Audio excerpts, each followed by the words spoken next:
নমস্কাৰ আপোনালোক আটাইকে থিংকাৰ এডুকেশ্যন দ্য ইনটুইশ্যন ক্লাছৰুমলৈ স্বাগতম জনাইছোঁ। এই সপ্তাহটোত যিবোৰ সাম্প্ৰতিক পৰিক্ৰমা আছিল, কাৰেণ্ট এফেয়াৰ্ছ আছিল, সেই কাৰেণ্ট এফেয়াৰ্ছবোৰ 20 জুলাইৰ পৰা 26 জুলাইলৈকে আটাইখিনিৰ সৈতে মই হিমাংক কাকতি পুনৰ আপোনাৰ ওচৰত উপস্থিত হ'লোঁ। থিংকাৰ এডুকেশ্যনলৈ পুনৰবাৰ আপোনাক স্বাগতম জনাইছোঁ। ইয়াৰ জৰিয়তে আমি NTA UGC NET পেপাৰ 1 আৰু এডুকেশ্যন পেপাৰ 2 এই দুখন পেপাৰৰ ওপৰত ফ'কাছ কৰোঁ। CTETৰ পেপাৰ 1 পেপাৰ 2 দুইখন অসম চৰকাৰৰ যিকোনো পৰীক্ষা, লগতে DLED BEd আৰু MEd এন্ট্ৰেন্স এই সম্পৰ্কে আমি আলোচনা কৰোঁ। আজিৰ যিবোৰ কাৰেণ্ট এফেয়াৰ্ছ আছে সেই গোটেইবোৰ মই দ্য আছাম ট্ৰিবিউন বাতৰি কাকত আৰু লগতে প্ৰেছ ইনফৰমেশ্যন ব্যুৰো এই দুটা উৎসৰ পৰা সংগ্ৰহ কৰি আনিছোঁ। গতিকে প্ৰথমে আমি অসম আৰু নৰ্থ ইষ্ট ছেকশ্যনৰ পৰা কি কি কাৰেণ্ট এফেয়াৰ্ছ আছে সেইখিনি আমি চাই লওঁ। প্ৰথম কাৰেণ্ট এফেয়াৰ্ছটো হৈছে ডক্টৰ শান্তনু তামুলী তেওঁৰ এখন সাধুকথাৰ কিতাপ বা তেওঁৰ এটা গল্প টেক্সট বুকত পাব্লিছ হৈছে। কোনে পাব্লিছ কৰিছে, কোনে লৈছে সেই সম্পৰ্কে আমি বিতংভাৱে চাম। তাৰ আগতে চাওঁ ডক্টৰ শান্তনু তামুলীনো কোন হয়। মৌচাক যিখন আলোচনী আছে, অকণিহঁতৰ বাবে এখন যি আলোচনী আছে, সেই আলোচনীখনৰ জন্মদাতা বা ফাউণ্ডাৰ বুলি ক'ব পাৰোঁ, তেওঁ হৈছে কোন? শান্তনু তামুলী। কেতিয়াবা পৰীক্ষাত প্ৰশ্ন আহিব পাৰে যে মৌচাক শিশু আলোচনীখনৰ ফাউণ্ডাৰ কোন হয় বা জন্মদাতা কোন হয়, তেতিয়া আমি শান্তনু তামুলীৰ কথা ক'ব লাগিব। তেওঁ জন্ম গোলাঘাটত, বেঙেনাখোৱা, অসম, আৰু তেওঁ গোটেইখিনি তেওঁৰ সম্পৰ্কে জানিব লগা কথা আমি ইয়াতে পাইছোঁ, আৰু লগতে তেওঁক আমি মৌচাক মামা হিচাপেও জানো। এই যিখন কিতাপ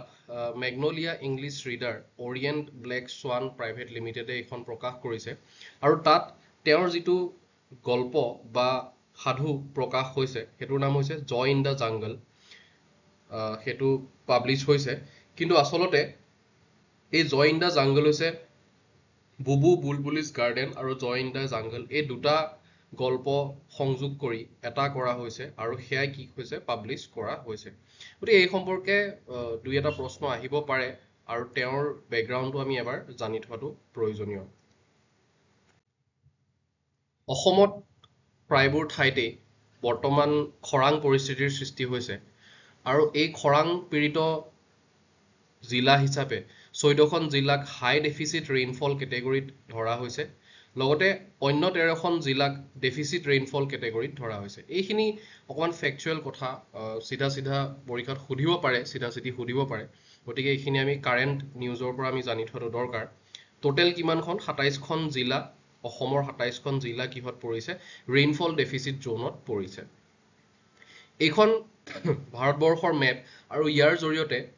ভাৰতবৰ্ষৰ সাধাৰণতে যিখিনি ড্ৰট প্ৰ'ন এৰিয়া হয়, আমি ইফালে দেখা পাইছোঁ গুজৰাট, তাৰ পৰা ইফালে মহাৰাষ্ট্ৰ, তেলেংগানা, অন্ধ্ৰপ্ৰদেশ, কৰ্ণাটকা, মাজতে এইখিনি মধ্যপ্ৰদেশৰ অকণমান ঠাই, ছত্তীশগড়, গোৱা, বিহাৰ, এই সকলোবোৰ কি হয়? ড্ৰট প্ৰ'ন এৰিয়া হয়। গতিকে এই মেপখনৰ পৰা আমি অকণমান ভাৰতবৰ্ষৰ ড্ৰট প্ৰ'ন এৰিয়াখিনিৰ বিষয়ে জানি থোৱাটো খুব বেছি জৰুৰী। বাকীখিনি কথা বৰ বেছি গুৰুত্বপূৰ্ণ নহয়। লগতে এটা কথা কৈ থওঁ, এই millet international year of millet বুলি ঘোষণা কৰা হৈছিলে 2023 চনত, আৰু মিলেটক কোৱা হয় শ্ৰী অন্ন বুলি কোৱা হয়, বা ইয়াক আমি কি বুলি কওঁ? ছুপাৰ ফুড বুলি কওঁ। ইয়াৰ কাৰণ হৈছে কি যে এই বৰ্তমানৰ যি খৰাং পৰিস্থিতি বা ড্ৰট লাইক চিটুৱেশ্যন, তাৰ লগত মিলেটৰনো কি সম্পৰ্ক আছে? মিলেট হৈছে এক এনেকুৱা প্ৰকাৰৰ অন্ন বা খাদ্য সামগ্ৰী যাক আমি খাদ্য শস্য যাক আমি যিকোনো পৰিস্থিতিত আমি উৎপাদন কৰিব পাৰোঁ। অৰ্থাৎ মিলেটছ উৎপাদন কৰিবৰ কাৰণে বৰ বেছি পানীৰো প্ৰয়োজন নহয়, লগতে ইয়াক এক্সট্ৰিম ৱেডাৰ কণ্ডিশ্যনক কি কৰিব পাৰে? ফেচ কৰিব পাৰে মিলেটছে। ঠিক আছে, গতিকে 2023 চনক আমি ইণ্টাৰনেশ্যনেল ইয়াৰ অফ মিলেটছ বুলি ঘোষণা কৰিছিলোঁ, বা ভাৰত চৰকাৰে কৰিছিলে। ঠিক আছে, আৰু বৰ্তমান ভাৰত চৰকাৰে মিলেটৰ প্ৰডাকশ্যনৰ ওপৰত বিশেষভাৱে গুৰুত্ব দিছে। লগতে এইবাৰ অসম লোকসেৱা আয়োগৰ পৰীক্ষাত এই মিলেট সম্পৰ্কে এটা প্ৰশ্ন আহিছিলে আসাম মিলেট মিছন যদি আপোনালোকে পৰীক্ষা এটেম্প কৰিছিলে গম পাব তো ইয়াৰ পৰা অপশ্যন নম্বৰ বি টো শুদ্ধ হয় 1 2 and 3 অনলি তো 1 2 3 এমপ্লয়মেণ্ট জেনেৰেশ্যনটো আমি ইয়াতে ইগনোৰ কৰিব লাগিব ৰেইজ নিউট্ৰিশ্যন কোশ্যন লগতে জনাব বিচাৰোঁ যে মিলেট যেনে জোৱাৰ বাজৰা ৰাগি ইত্যাদিৰ জৰিয়তে আমি বহুত বেছি আমি নিউট্ৰিয়েণ্টছ পাব পাৰোঁ ফাৰ্মাৰৰ ইনকাম বৃদ্ধি হ'ব যিহেতু তাক বৰ বেছি আমি লালন পালন কৰিব নালাগে হি এক্সট্ৰিম ৱেডাৰ কণ্ডিশ্যনতো হি ছাৰ্ভাইভ কৰিব পাৰে কণ্ট্ৰিবিউট টু ক্ৰপ ডাইভাৰ্চিফিকেশ্যন এইকেইটা অপশ্যন ইয়াৰ পৰা কাৰেক্ট হ'ব এই প্ৰশ্নটো আপোনালোকে এবাৰ মন কৰিব গতিকে এনেকুৱা ধৰণৰ প্ৰশ্ন অহাৰ সম্ভাৱনা থাকে 4 more cruise terminals in state by 2027 যি গংগা বিলাস যি ভেছেল কিং আছিলে সেই গংগা বিলাস ভেছেলখন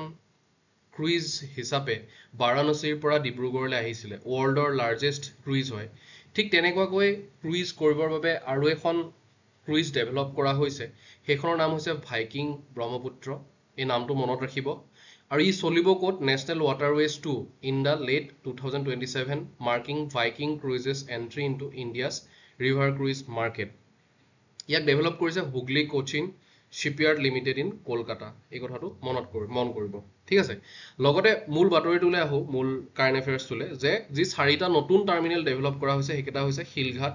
বিশ্বনাথ ঘাট নিমাতী ঘাট আৰু গুইজান ঠিক আছে এই 4টা আপোনালোকে মনত ৰাখিব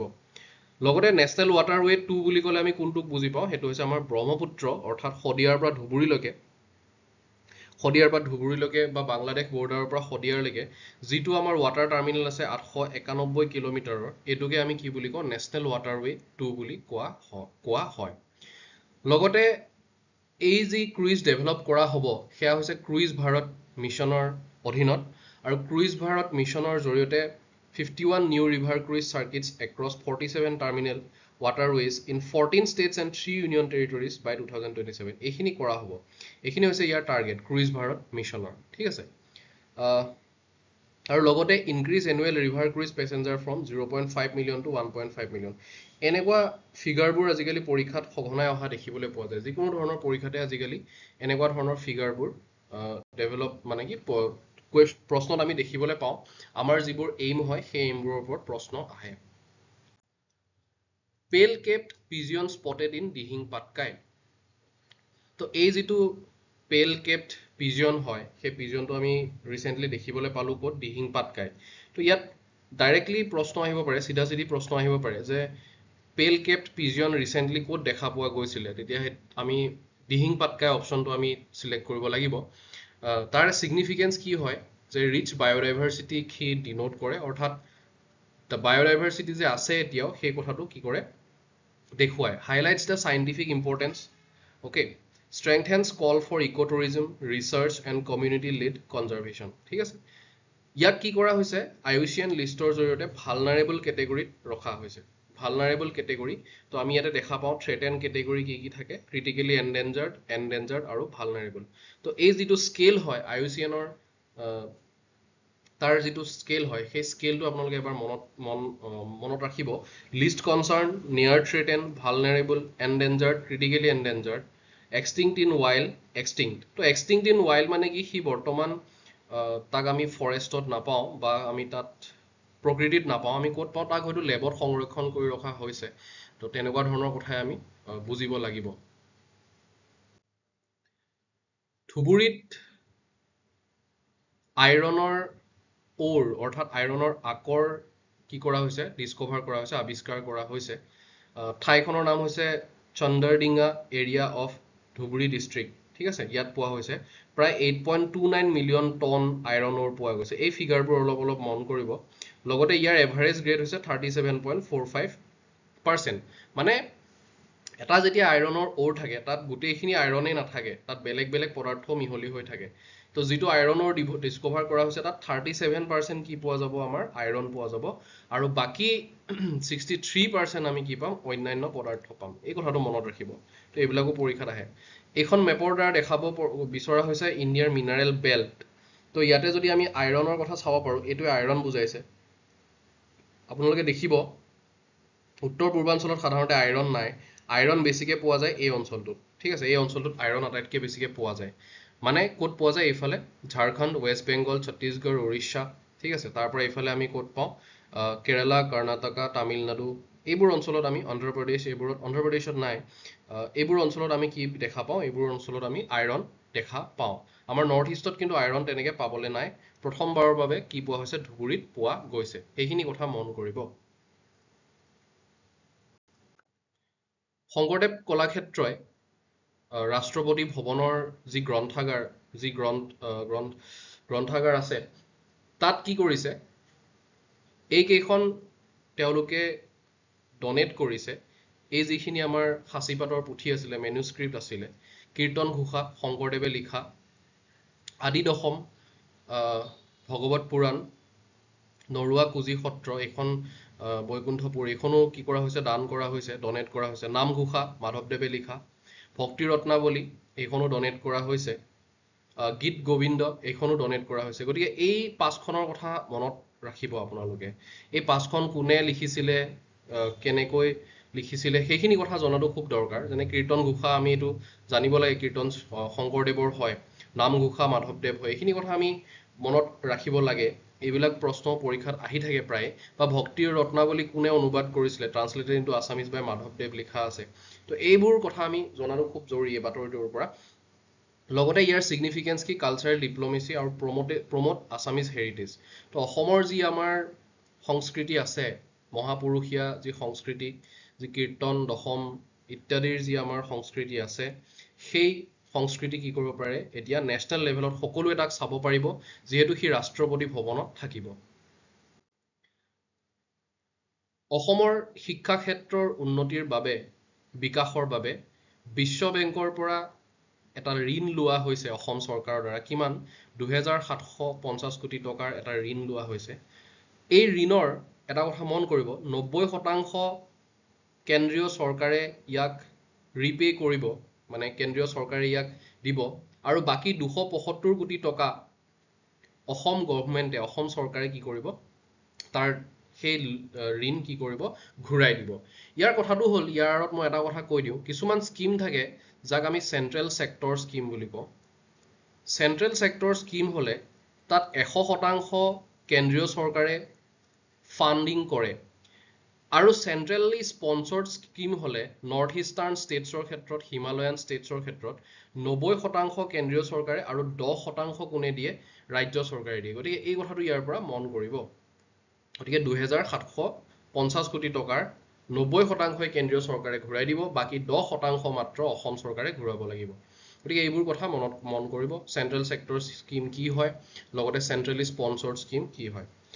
আৰু ইয়াৰ কি হাইলাইটস কি আছে চাওক 400খন স্কুল 1733 অংগনবাদী কেন্দ্ৰ ইয়াৰ দ্বাৰা সামৰি লোৱা হ'ব লগতে ইয়াৰ অধীনতে মিছন মৈত্ৰী স্কিমৰ জৰিয়তে পুলিচ ষ্টেচনবোৰ কি কৰা হ'ব ডেভেলপ কৰা হ'ব ঠিক আছে এইটো কথাও মন কৰিব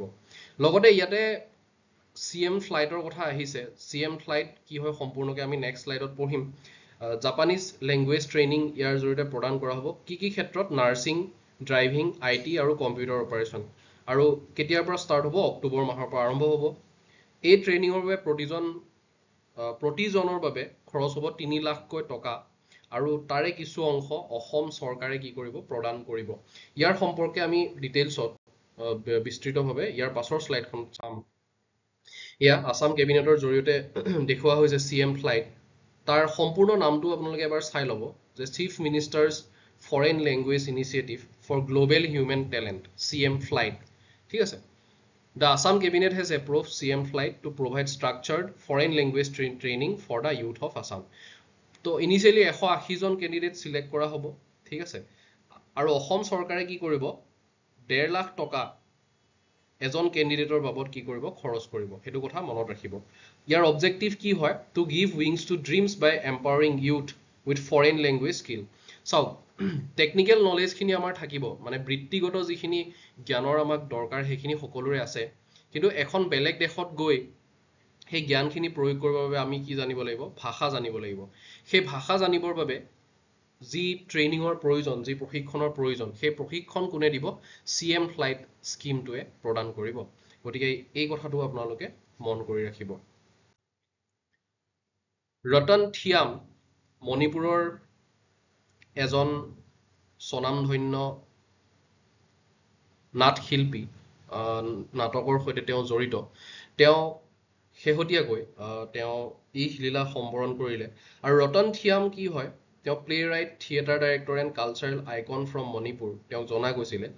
6টা ইণ্টাৰনেশ্যনেল পুৰস্কাৰ আন্তঃৰাষ্ট্ৰীয় পুৰস্কাৰ পাবলৈ সক্ষম হৈছিলে 27টা ৰাষ্ট্ৰীয় পুৰস্কাৰ আৰু 6টা ৰাজ্যিক পুৰস্কাৰ তেওঁৰ যি জীৱনজোৰা সাধনা ষ্টেটহুড ডেৰ দিনা তেওঁক কি কৰা হৈছিলে দিয়া হৈছিলে ইয়াত মই 3টা এৱাৰ্ডৰ কথা এটা লিখি দিছো ৰতন থিয়ামৰ বিষয়ে তেওঁ সংগীত নাটক একাডেমি বঁটা পাইছিলে পদ্মশ্ৰী পাইছিলে আৰু সংগীত নাটক একাডেমি ফেলোশ্বিপো পাইছিলে 1987 1989 আৰু 2012 চন 2012 এইখিনি কথা অলপমান মন কৰিব আৰু লগতে আন এটা কথা ৰতন থিয়াম তেওঁ কি কৰিছিলে He was internationally acclaimed for blending traditional Manipuri art forms with contemporary stagecraft. মানে মণিপুৰৰ যি আৰ্ট ফৰ্ম আছিলে তাত সমসাময়িক যি নাটক তাৰ সৈতে তেওঁ কি কৰিব বিচাৰিছিলে ব্লেন্ড কৰিব বিচাৰিছিলে মিক্স কৰিব বিচাৰিছিলে আৰু তাৰ জৰিয়তে তেওঁ আন্তঃৰাষ্ট্ৰীয়ভাৱে খ্যাতি বুটলিবলৈ সক্ষম হৈছিল ভালচাৰ ৰেষ্টুৰেণ্ট ভালচাৰ মানে কি হয় শগুন হয় ৰেষ্টুৰেণ্ট মানে কি আমি জানো গতিকে ক'ত আহিব কুলচিত আহিব এইটো কথা আপোনালোকে মন কৰিব vulture restaurant is designed site where villages can deposit animal carcasses ensuring a safe and toxin free food source for vultures it is not a restaurant for human but a conservation tool for vulture তাতে শগুনে যে মৰাশ যেনেকৈ খায় সেয়া যাতে তেওঁলোকে সহজে পাব পাৰে তাৰ বাবে যিবোৰ গাঁওবাসী সেই গাঁওবাসীসকলক সেই মৰাশ মানে জীৱ জন্তুৰ মৰাশ ইত্যাদি তাত পেলাবৰ কাৰণে এটুকুৰা ঠাই দিয়া হ'ব তাকে নাম দিয়া হৈছে ভালচাৰ ৰেষ্টুৰেণ্ট বুলি কোনে কৰা কাৰ জৰিয়তে কৰিছে ভালচাৰ কনজাৰভেশ্যন ব্ৰিডিং চেণ্টাৰ ৰাণী এই প্ৰশ্নটো যোৱা গ্ৰেজুৱেট টিচাৰ পৰীক্ষাত আহিছিলে গ্ৰেজুৱেট আৰু পোষ্ট গ্ৰেজুৱেট টিচাৰ পৰীক্ষাত আহিছিলে গতিকে ক'ত আছে সেইটো সুধিছিলে ভালচাৰ কনজাৰভেশ্যন ব্ৰিডিং চেণ্টাৰ ৰাণীত আছে গোটেইবোৰ কথাই মন কৰিব কোনটো কথা পৰীক্ষাত সোধে আমি ঠিক এতিয়াই ক'ব নোৱাৰো পৰীক্ষাত যিকোনো ধৰণৰ প্ৰশ্ন সুধিব পাৰে গতিকে এইটো কথা মন কৰিব তাত 2 একৰ মাটিত কি কৰা হ'ব এই ভালচাৰ ৰেষ্টুৰেণ্ট কৰা হ'ব মূল লক্ষ্য কি হয় ভালচাৰ কনজাৰভেশ্যন লগতে অসমত কি ভালচাৰ স্পেচিছ পায় white rumped vulture slender billed vulture upper Assam red headed vulture Kaziranga লগতে migratory species Himalayan griffon Eurasian griffon আৰু সাইনেৰিয়াছ ভালচাৰ এইকেইটা কি হয় মাইগ্ৰেটৰী স্পেচিছ হয় মূলতঃ 3টা প্ৰজাতিৰ শগুন আমি অসমত দেখিবলৈ পাওঁ এইখিনি কথা অকমান মন কৰিব আহিব পাৰে পৰীক্ষাত ইয়াৰ পাছত আমি ৰাষ্ট্ৰীয় কি খবৰ আছিলে ভাৰতৰ প্ৰেক্ষাপটত সেই খবৰবোৰ চাম সেই কাৰেণ্ট এফেয়াৰ্ছখিনি পৰীক্ষাৰ পাৰ্সপেক্টিভৰ পৰা আমি অকমান চাম প্ৰথম কাৰেণ্ট এফেয়াৰ্ছ অতিকৈ গুৰুত্বপূৰ্ণ যে ভাৰতবৰ্ষৰ উপৰাষ্ট্ৰপতি জগদীপ ধনখড়দেৱে ৰিজাইন কৰিলে তেওঁ পদত্যাগ কৰিলে আৰু তাৰ বাবে তেওঁ কৈছে যে তেওঁৰ যি স্বাস্থ্যৰ অৱনতি হোৱাৰ বাবে তেওঁ এই পদৰ পৰা পদত্যাগ কৰিছে বুলি জানিবলৈ দিছে যি কি নহওক ইয়াত আমি তাৰ লগত জড়িত অলপমান ষ্টেটিক পৰ্চনটো চাই লৈছো vice president is elected by an electoral college consisting of Lok Sabha and Rajya Sabha তো লোকসভা আৰু ৰাজ্যসভাৰ যিবোৰ মেম্বাৰ অফ পাৰ্লিয়ামেণ্ট থাকে এমপি থাকে সাংসদ থাকে তেওঁলোকৰ জৰিয়তে ৰাষ্ট্ৰপতি উপৰাষ্ট্ৰপতিক আমি নিৰ্বাচন কৰোঁ উপৰাষ্ট্ৰপতি নিৰ্বাচনত আমি সিধাসিধিভাৱে জনসাধাৰণে তাত কি কৰিব নোৱাৰে ভোটিং কৰিব নোৱাৰে ঠিক আছে out of 786 eligible voters a majority of 394 votes is needed to win তো এই 786 নো কেনেকৈ হ'ল 543 জন লোকসভাৰ মেম্বাৰ আছে আৰু 245 জন ৰাজ্যসভাৰ মেম্বাৰ আছে তো দুইটা মিলালে আমি কিমান পাম 786 পাম আৰু তাৰ আধা কিমান হ'ব 394 একক সংখ্যাগৰিষ্ঠ হ'ব লাগিব 5 ৰাজ্যসভা ভ্যাকেন্সিজ 5টা ৰাজ্যসভাৰ ভ্যাকেন্সি আছে কোৰ পৰা জম্মু কাশ্মীৰৰ 4টা যেহেতু জম্মু এণ্ড কাশ্মীৰ বৰ্তমান ইউনিয়ন টেৰিটৰি হৈছে তাৰ পাছত তাৰ পৰা নমিনেশ্যন হোৱা নাই আৰু পাঞ্জাবৰ এটা ভ্যাকেন্সি আছে গতিকে এই 5টা ভ্যাকেন্সি থাকিলে 240 হ'ব হেতু কোৰ হয় ৰাজ্যসভাৰ হয় তাৰ পাছত Article 66(1) subclause 1 of the Constitution, the Vice President is elected through a proportional representation system by single transferable vote. 67C, the vice president can resign by writing to the president. গতিকে এইখিনি 63 ৰ পৰা 69 লৈকে আৰ্টিকেল আপোনালোকে চাই ল'ব। সেইখিনি article কাৰ লগত জড়িত হয়? সেইখিনি হয় আমাৰ ভাইচ প্ৰেচিডেণ্টৰ লগত জড়িত। তেওঁৰ বয়স 35 বছৰ হ'ব লাগিব, qualified to be a Rajya Sabha member, must not hold any office of profit under the government. তো এইখিনি হৈছে তেওঁৰ ইলিজিবিলিটি ক্ৰাইটেৰিয়া। ভোটিং প্ৰচেছ ইয়াতে দিয়াই আছে, single transferable vote, secret ballot system, electors mark preferences against the candidate. তো এইখিনি কিছুমান সাধাৰণ আমি জানিবলগীয়া কথা উপৰাষ্ট্ৰপতি নিৰ্বাচনৰ বিষয়ে। ইয়াৰ পাছত যিখিনি আৰ্টিকেল আছে, ইয়াৰ পাছৰ যিটো বাতৰি আছিলে, কাৰেণ্ট এফেয়াৰ্ছ আছিলে, কাভাৰ কৰা হৈছিলে, তাত এই মই গোটেই 63 ৰ পৰা 69 লৈকে গোটেইখিনি আৰ্টিকেল মই দি দিছোঁ। ইয়াত বিশেষ আৰু বুজাব লগা নাই, মই মাত্ৰ এটা পইণ্ট বুজাই দিম। মই আগতেও কেইবাটাও ভিডিঅ'ত এই কথাটো কৈছোঁ যে ভাইচ প্ৰেচিডেণ্ট যিজন হয় উপৰাষ্ট্ৰপতি, তেওঁ এক্স অফিচিঅ চেয়াৰমেন হয় কিহৰ? ৰাজ্যসভা। তেওঁ যদি এতিয়া এক্স অফিচিঅ শব্দটোৰ অৰ্থও মই বুজাই দিওঁ আকৌ এবাৰ, যদিও আগৰ ভিডিঅ'বোৰত কাভাৰ কৰা হৈছে। তো এক্স অফিচিঅ মানে হৈছে কি যে তেওঁ যিহেতু ভাইচ প্ৰেচিডেণ্ট হৈছে, সেই সূত্ৰে তেওঁ কি হ'ব? লোকসভাৰ চেয়াৰমেনো হ'ব। ধৰা হ'ল এজনী ছোৱালী কোনোবা এখন ঘৰলৈ বিয়া হৈ গ'ল, তেওঁ কাৰোবাৰ পত্নী হৈ বিয়া হৈ যাব, ঠিক আছে? সেইটো হৈছে তেওঁৰ প্ৰাইমাৰী ৰোল। আৰু সেই সূত্ৰে তেওঁ কাৰোবাৰ খুৰী হ'ব, কাৰোবাৰ বৌ হ'ব, ঠিক আছে, কাৰোবাৰ বোৱাৰী হ'ব। তো এইবোৰ হৈছে তেওঁৰ ছেকেণ্ডাৰী ৰোল, ঠিক আছে? তো তেওঁ কাৰোবাৰ পত্নী হোৱাৰ বাবেহে তেওঁ কাৰোবাৰ খুৰী হৈছে, কাৰোবাৰ বৌ হৈছে, কাৰোবাৰ বোৱাৰী হৈছে। এইটো হৈছে প্ৰাথমিক। ভাৰতবৰ্ষৰ ভাইচ প্ৰেচিডেণ্ট হোৱা বাবেহে তেওঁ লোকসভাৰ কি হ'ব পাৰিছে? চেয়াৰমেন হ'ব পাৰিছে। এইটোকে বুজোৱা হয় ex officio chairman of the Rajya. গতিকে এইটো কথাও মনত ৰাখিব। বাকীখিনি আপোনালোকে এটা স্ক্ৰীনশ্বট লৈ এইখিনি কথা মনত ৰাখি থ'ব, টুকি ৰাখিব। নতুনকৈ এখন স্পৰ্টছ গভাৰ্নেন্স বিল ইন্ট্ৰডিউচ কৰা হৈছে লোকসভাত। সেই বিলখন কি কিনো আছে আমি চাওঁ। কোনে কৰিছে? মনসুখ মাণ্ডাভিয়াই কৰিছে লোকসভাত। তেওঁ ইউনিয়ন স্পৰ্টছ মিনিষ্টাৰ হয়। ইয়াৰ জৰিয়তে কি প্ৰপ'জেল দুটা দিয়া হৈছে, 1 আৰু 2, এই দুটা মন কৰিব। প্ৰথম কথা, এখন নেশ্যনেল স্পৰ্টছ বৰ্ড গঠন কৰা হ'ব, এখন নেশ্যনেল স্পৰ্টছ ট্ৰিবিউনেল গঠন কৰা হ'ব। আৰু ট্ৰিবিউনেলৰ জৰিয়তে কি কৰা হয়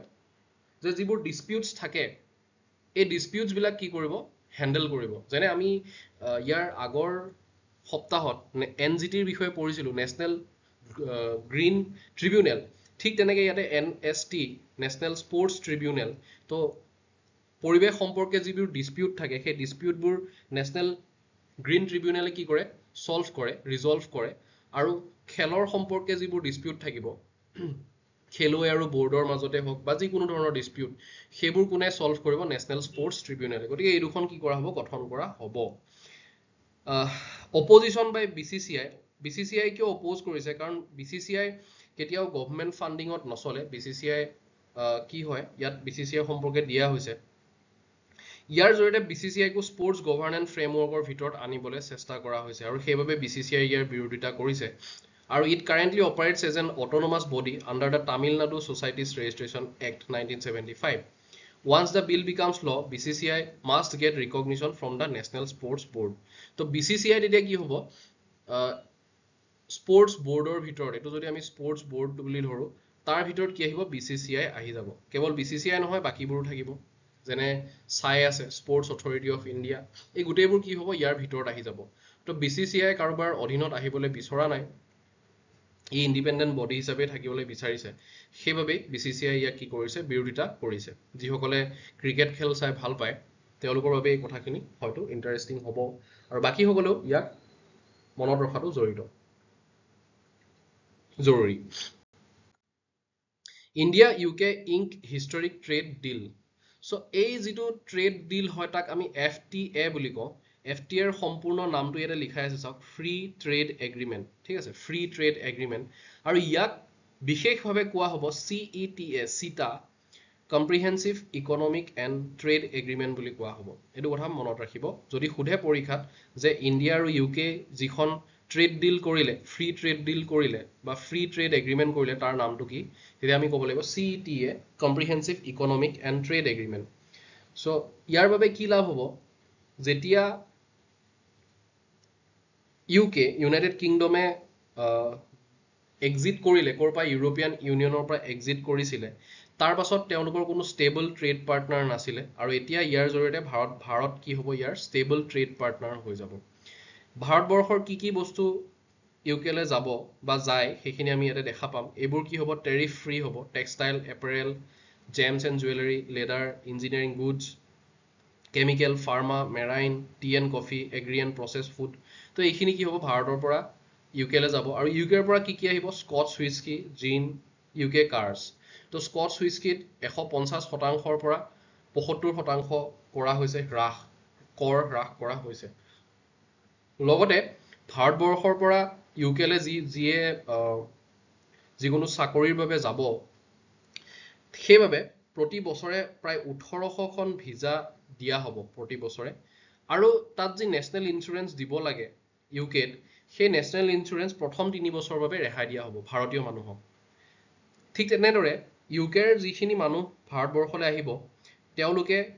একাউণ্টিং লিগেল আৰু ফাইনান্স এইকেইটা ক্ষেত্ৰত কি কৰিব পাৰিব সেৱা আগবঢ়াব পাৰিব ভাৰতবৰ্ষত পেপাৰলেছ ট্ৰেড ডকুমেণ্টেশ্যন হ'ব ইয়াত কোনো পেপাৰৰ প্ৰয়োজন নাথাকে কাৰ্বন বৰ্ডাৰ টেক্স ইয়াৰ বিষয়ে কোনো ধৰণৰ মেনশ্যন কৰা হোৱা নাই তো কাৰ্বন বৰ্ডাৰ এডজাষ্টমেণ্ট মেকানিজম ইয়াক CBAM বুলি কোৱা হয় তো কাৰ্বন বৰ্ডাৰ মেকানিজমৰ বিষয়ে ইয়াত কোনো ধৰণৰ আলোচনা কৰা হোৱা নাই বা মেনশ্যন কৰা হোৱা নাই ইয়াত মই গোটেইখিনিৰ বিষয়ে ডিটেইলছত দি দিছোঁ এইটো এটা ডিটেইলছ সম্পূৰ্ণ এটা পৃষ্ঠা আহিছিলে ইয়াতে বিজনেছ ছেকশ্যনত সাধাৰণতে আমি বিজনেছ এণ্ড ইকনমি ছেকশ্যনটো স্কিপ কৰোঁ কিন্তু ইয়াতে যিহেতু গোটেইখিনি কথা আহিছিলে মই এইটো দি দিছোঁ আৰু তাৰ পৰা মই যিখিনি পাৰোঁ সেইখিনি মই এখন তালিকা আকাৰে ইয়াতে দেখুৱাবলৈ চেষ্টা কৰিছোঁ আপোনালোকে এখন এটা স্ক্ৰীনশ্বট লৈ ল'ব গোটেইবোৰ বস্তু ক'ত কিমান % কেনেকৈ কমোৱা হৈছে কমাই দিয়া হৈছে হ্ৰাস কৰা হৈছে সেই সম্পৰ্কে দিয়া হৈছে সকলো বস্তু ইমান বেছি জৰুৰী নহয় তাৰ মাজতে কিছুমান মনত ৰখাটো দৰকাৰী ভাৰতবৰ্ষই মালদ্বীপছক 4,850 কোটি টকাৰ লোন দিব লাইন অফ ক্ৰেডিট বুলি কোৱা হৈছে লাইন অফ ক্ৰেডিটৰ অৰ্থ এই যে একেবাৰতে তেওঁলোকে খৰচ কৰিব নালাগে এয়া হৈছে মালদ্বীপছৰ প্ৰেছিডেণ্ট মোহাম্মদ মুইজু তেওঁলোকে যেতিয়া প্ৰয়োজন হয় তেতিয়াই এই 4,850 কোটি টকা খৰচ কৰিব পাৰিব ঠিক আছে ইয়াতে কেতিয়া কৰা হৈছে জুলাই 25 2025 তাৰিখে আৰু 585 মিলিয়ন 585 মিলিয়ন আৰু ভাৰতীয় হিচাপত 4,850 কোটি টকা দিয়া হৈছে আৰু ইয়াৰ পাৰপাছ হৈছে support for infrastructure defence cooperation economic recovery and development projects তো এইখিনিৰ কাৰণে কৰা হৈছে লগতে strengthening ties in defence security connectivity and infrastructure এই কথাবোৰত ফ'কাছ কৰিবৰ বাবে মালদ্বীপছক কি কৰা হৈছে এই পইচাখিনি ধাৰ দিয়া হৈছে তাৰ লগতে আমি এটা কথা মন কৰিব লাগিব এই পলিচিৰ বেচিছটো হৈছে কি part of India's neighbourhood first policy মানে হৈছে যে ওচৰ চুবুৰীয়া যেতিয়া বিপদত পৰে তেতিয়া সদায় ভাৰতবৰ্ষই গৈ কি কৰে তাত তেওঁলোকক উদ্ধাৰ কৰে যেনে শেহতীয়াকৈ ম্যানমাৰত যেতিয়া ভূমিকম্প হৈ গ'ল তেতিয়া প্ৰথম ভাৰতবৰ্ষৰ পৰাই তালৈকে কি কৰা হৈছিলে সাহায্য প্ৰদান কৰা হৈছিলে তো সেইটোৰ ওপৰত আৰু লগতে মহাসাগৰ ভিজন যিটো মেৰিটাইম কোঅপাৰেশ্যন সেই দুটা কথা সন্মুখত ৰাখিয়েই ভাৰতবৰ্ষই কি কৰিছে এই লাইন অফ ক্ৰেডিট মালদ্বীপছক প্ৰদান কৰিছে সাগৰ ইনিচিয়েটিভ হৈছিলে 2015 আৰু মহাসাগৰ 2025 এই সম্পৰ্কে আপোনালোকে এবাৰ চাই ল'ব মেৰিটাইম ছিকিউৰিটি এই গোটেইবোৰৰ ওপৰত গুৰুত্ব দিয়া হৈছে ট্ৰেডৰ ওপৰত গুৰুত্ব দিয়া হৈছে ইয়াকেই ইম্প্ৰুভ কৰি মহাসাগৰ কৰা হৈছে খালি এটা কথা কি ডিফাৰেঞ্চ হৈছে কি যে সাগৰ ইনিচিয়েটিভছত কেৱল ইণ্ডিয়ান অ'চিয়ান ৰিজিয়নক কভাৰ কৰা হৈছিলে মহাসাগৰত Global South Indo Pacific Africa Latin America এই গোটেইবোৰকে কভাৰ কৰা হৈছে একেলগে ঠিক আছে এই কথাটো এবাৰ মন কৰিব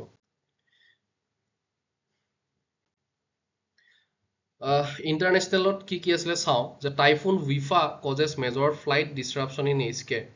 মানে হংকঙৰ কথা কৈছে চাউদাৰ্ণ চাইনা তো এইচকে ৱাৰ্ণিং লেভেল ইয়াৰ ওপৰত দিয়া হৈছে মাত্ৰ আপোনালোকে এটা কথা মনত ৰাখিব যে টাইফুন উইফা এই কথাটোৱে মনত ৰাখিব ইয়াৰ পৰা আৰু এই নামটো আহিছে ক'ৰ পৰা থাই অৰিজিনৰ পৰা আহিছে ঠিক আছে এই কথাখিনিকে সাধাৰণভাৱে মই জনাই ৰাখিলোঁ বহুত বেছি গোটেইবোৰ কথা ইমান জৰুৰী নহয় লগতে এই বাতৰিটো বিশেষভাৱে জৰুৰী ইয়াত কৈছে যে US withdraws from UNESCO again তাৰ মানে United Nations Educational Scientific and Cultural অৰ্গেনাইজেশ্যনৰ পৰা ইতিমধ্যে আগতেই ডোনাল্ড ট্ৰাম্পৰ সময়ত কি কৰিছে উইথড্ৰ কৰিছিলে পাছত জো বাইডেন যেতিয়া প্ৰেছিডেণ্ট হৈছিলে সেইখিনি সময়ত আকৌ তেওঁলোকে ইউনেস্কোত জইন কৰিছিল এতিয়া আকৌ ইউনেস্কোৰ পৰা কি হৈছে USA গুচি গৈছে কেৱল এয়াই নহয় তেওঁলোকে হুৰ পৰা ওলাই গৈছে হু WHO ৱৰ্ল্ড হেল্থ অৰ্গেনাইজেশ্যন আৰু ইউনেস্কো এই দুইটাতে বৰ্তমান কি নাই US নাই 2025ৰ শেষৰ ভাগৰ পৰা তেওঁলোক নাথাকে region cited ইউনেস্কোজ ডিভিজিভ social and cultural causes over focus on sustainability anti-Israel stance admission of Palestine as a member ঠিক আছে পেলেষ্টাইনক ৰিকগনাইজ কৰাৰ কাৰণে কি কৰা হৈছে USA ইউনেস্কোৰ পৰা ওলাই আহিছে মানে ইউনেস্কোৰ পৰা তেওঁলোকে কি কৰিছে এক্সিট কৰিছে ঠিক আছে ইম্পৰ্টেন্ট এডিটৰিয়েল কেইটামান আমি চাই লওঁ কি কিনো আছে অসমত আমি দেখা পালো ড্ৰট লাইক সিচুৱেশ্যন হৈছে আৰু কেনেকে আমাৰ ইয়াতে লাহে লাহে এনুৱেল ৰেইনফল কমি গৈছে সেয়া মিলিমিটাৰত ইয়াতে দেখুওৱা হৈছে লাহে লাহে আমাৰ ইয়াতে ৰেইনফল কমি যাবলৈ লৈছে যে 2020ত কিমান আছিল 21ত এই গোটেইখিনি লাহে লাহে কমি আহিছে বৰ্তমান 1202 মিলিমিটাৰ আমি ৰেইনফল বৰ্তমান দেখিবলৈ পাওঁ তাৰ আগতে প্ৰি 1993 ৰ আগত 2325 মিলিমিটাৰ ৰেইনফল আমি দেখা পাইছিল ঠিক আছে সো ইয়াৰ কাৰণে কি হৈছে এগ্ৰিকালচাৰত বহুতো ইম্পেক্ট পৰিছে বা টেকনলজিৰ ক্ষেত্ৰত আমি ইয়াৰ ক্ষেত্ৰত আগবাঢ়িব লাগিব বা unstable rainfall and poor infrastructure reduce rice and milk production এই কথাবোৰ আমি কি কৰিব লাগিব অকমান ফোকাস কৰি ৰাখিব লাগিব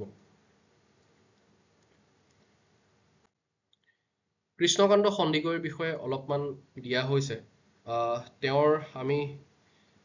কিছুমান কথা মনত ৰাখিব লাগিব যে তেওঁ প্ৰথম কি আছিলে founding VC of Guwahati university founding principal of JB college ঠিক আছে জগন্নাথ বৰুৱা কলেজ যোৰহাট এই দুটা কথা মনত ৰাখিব লগতে আৰু মনত ৰাখিব লগা কথা হৈছে তেওঁৰ যি মেজৰ ৱৰ্কছ হয় লগতে তেওঁ কি আছিলে সাহিত্য একাডেমী অসম শাখাৰ তেওঁ প্ৰেছিডেণ্ট আছিলে লগতে UGC বৰ্ডৰ কি আছিলে ক্লাছিকেল কনফাৰেন্স প্ৰেছিডেণ্ট আছিলে এইখিনি কথা মনত ৰাখিব ঠিক আছে তেওঁ সাহিত্য একাডেমী বঁটাও পাইছিলে লগতে দিল্লীত পুনে আৰু ডিব্ৰুগড় বিশ্ববিদ্যালয়ৰ পৰা তেওঁ লাভ কৰিবলৈ সক্ষম হৈছিলে তেওঁৰ সম্পৰ্কে এটা এডিটৰিয়েল আহিছিলে তো তেওঁ সম্পৰ্কে কেতিয়াবা প্ৰশ্ন আহিব পাৰে পৰীক্ষাত সেইবাবে মই এইখিনি কভাৰ কৰিলোঁ ৱেষ্ট এছিয়া শেহতীয়াকৈ আমি দেখা পাইছোঁ যে যি গ্লোবেল পলিটিক্স বা জিঅ' পলিটিক্স তাত আমি কিছুমান শিফ্ট দেখা পাইছোঁ যে টাৰ্কিয়ে কি কৰিছে মুভড ফ্ৰম নেটো এলাই ঠিক তেনেকৈ চাইনাৰ ক্ষেত্ৰত growing influence seen as a challenge to India's regional presence এই কথাবোৰৰ ওপৰত বিশেষকৈ ফ'কাছ কৰা হৈছিল আৰু ইয়াত ইণ্ডিয়াৰ কি মূল লক্ষ্য maintain multi alignment avoid bloc politics preserve regional access ensure national security and promote economic ties তো সেয়াই কৰা আমি বৰ্তমান দেখিবলৈ পাইছোঁ ভাৰতবৰ্ষই কেৱল এখন দেশৰ লগতে বন্ধুত্ব কৰি থকা নাই সমগ্ৰ বিশ্বজুৰি সকলোৰে লগতে বন্ধুত্বপূৰ্ণ ভাৱ এটা আনিবলৈ চেষ্টা কৰিছে লগতে অলপ আগতে যে আমি UK ট্ৰেড ডিলৰ কথা পঢ়ি আহিলোঁ তাৰ জৰিয়তে ভাৰতবৰ্ষই ইকনমিকেলি আগবাঢ়িবলৈ চেষ্টা কৰিছে ডক্টৰ লীলা গগৈ সম্পৰ্কে আহিছিলে তেওঁৰ নোটেবল ৱৰ্কছখিনি আমি মনত ৰখাটো দৰকাৰ সুন্তৰা বিপিন চন্দ্ৰ পাল নীলাখামৰ চিঠি সাহিত্য সংস্কৃতিৰ বুৰঞ্জী দ্য টাই খামটিছ এইবোৰ হৈছে তেওঁৰ নোটেবল ৱৰ্ক কি নভেল কি হ'ল বেলিমাৰ গ'ল তাৰ লগতে নৈ বৈ যায় এইবোৰ তেওঁৰ কি হয় নভেল হয় কেতিয়াবা অথৰৰ সৈতে কেতিয়াবা কিতাপৰ মেটচ কৰিবলৈ আহে পৰীক্ষাত সেইবাবে মই এইটো কভাৰ কৰিলোঁ আপোনালোকে এবাৰ চাই ল'ব ভালকে